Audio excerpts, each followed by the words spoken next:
अस्सलाम वालेकुम। This is me फाहिर इस्लाम। तो आज हम देखने जा रहे हैं केमिकल स्पीशीज और इसमें हम सबसे पहले देखेंगे आयंस और फिर देखेंगे difference between atom and ion. सबसे पहले देखते हैं हम आयन। आयंस क्या होते हैं? आयन होते हैं हमारे पास एटम और group of atoms having charge. Charge में भी पॉजिटिव और नेगेटिव।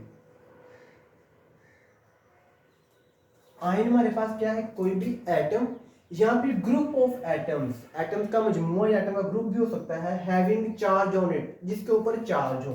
एटम या group of atoms having charge, जिसके ऊपर एटम के ऊपर चार्ज हो, उसको हम कहते हैं आयन। अब चार्ज हमारे पास पॉजिटिव भी हो सकता है, नेगेटिव भी हो सकता है।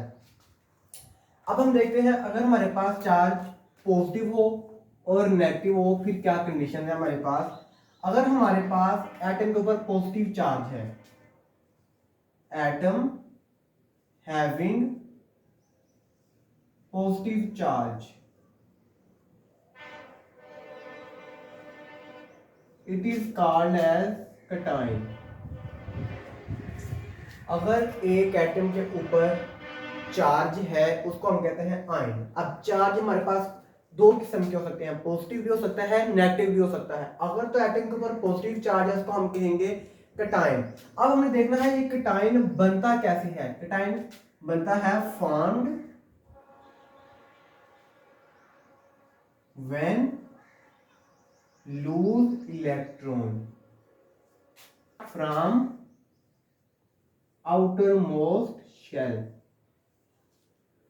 जब कोई एटम अपने आउटर मोस्ट शेल में से इलेक्ट्रॉन लूज करता है, डोनेट करता है, तो वो कैटायन बनता है। उसके ऊपर पॉजिटिव चार्ज आता है तो वो पॉजिटिव चार्ज वाला आयन हमारे पास होता है cation.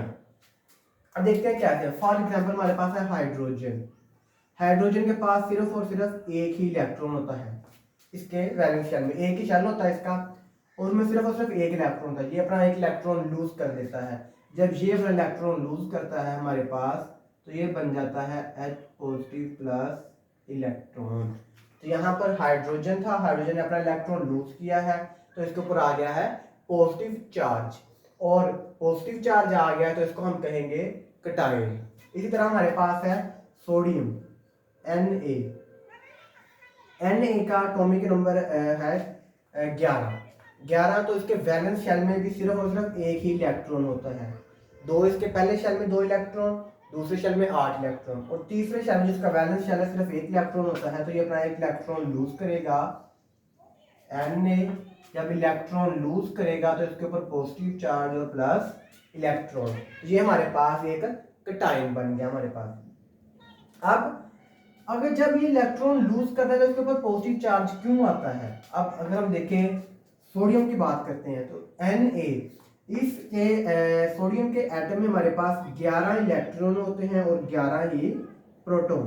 Electron mean negative charge और प्रोटॉन मीन पॉजिटिव चार्ज। जो हमारे पास एटम होता है वो इलेक्ट्रिकली न्यूट्रल होता है। जितने उसमें इलेक्ट्रॉन उतने ही प्रोटॉन होते हैं, तो उसमें फैक्टर कैंसिल करके ये न्यूट्रल होता है हमारे पास।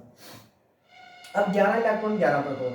अब सोडियम ने जो उसके वैलेंस शेल में एक इलेक्ट्रॉन था, 11 में से एक इलेक्ट्रॉन इसने लूज कर दिया, तो बाकी इसके पास कितने रह गए? 10 इलेक्ट्रॉन मीन 10 नेगेटिव आयन रह गए, और इसके पास प्रोटॉन तो उतने ही हैं 11।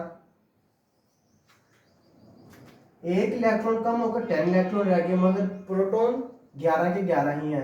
प्रोटॉन एक ज्यादा हो गया है, क्योंकि एक प्रोटॉन ज्यादा है तो इसलिए इसके ऊपर पॉजिटिव चार्ज आ जाता है। क्योंकि पॉजिटिव जो पार्टिकल्स हैं, प्रोटॉन्स हैं, उनकी तादाद ज्यादा है, इसलिए इसके ऊपर पॉजिटिव चार्ज आ गया। तो ये हमारे पास है कैटायन।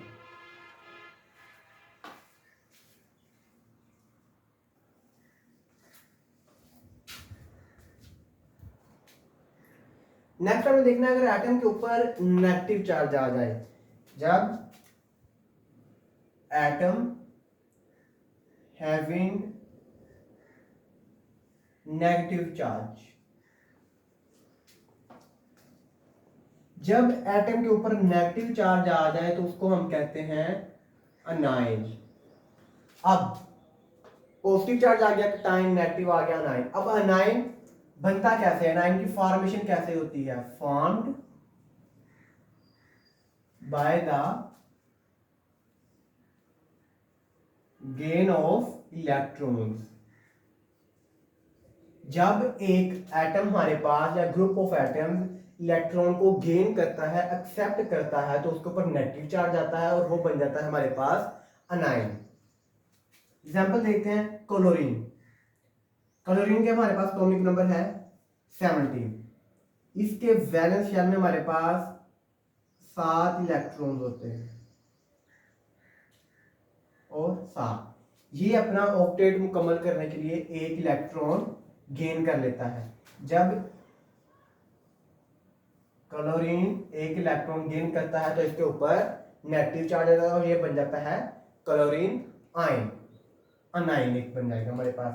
अब नेगेटिव चार्ज क्यों आया, वही बात, जब क्लोरीन एक हमारे पास एटम है, एटम का एटॉमिक नंबर 17 है और इसके जो है हमारे पास प्रोटॉन्स भी 17 है और इलेक्ट्रॉन्स भी 17 है। प्रोटॉन मीन पॉजिटिव चार्ज और इलेक्ट्रॉन मीन नेगेटिव चार्ज। 17 ही पॉजिटिव और 17 ही नेगेटिव।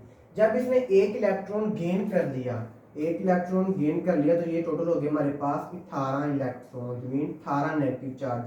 मगर प्रोटॉन तो हमारे पास 17 है, प्रोटॉन 17 मगर इलेक्ट्रॉन 18 हो गए हैं। एक इलेक्ट्रॉन इजाफी है तो इसलिए एक नेगेटिव चार्ज ज्यादा है तो इसके ऊपर एक नेगेटिव साइन आ गया, इसलिए ये हमारे पास अनाइन बन गया और इसलिए इसके ऊपर नेगेटिव चार्ज आ गया। जब इलेक्ट्रॉन गेन करता है तो उसके ऊपर नेगेटिव चार्ज आता है, क्यों आता है वो हमने देख लिया।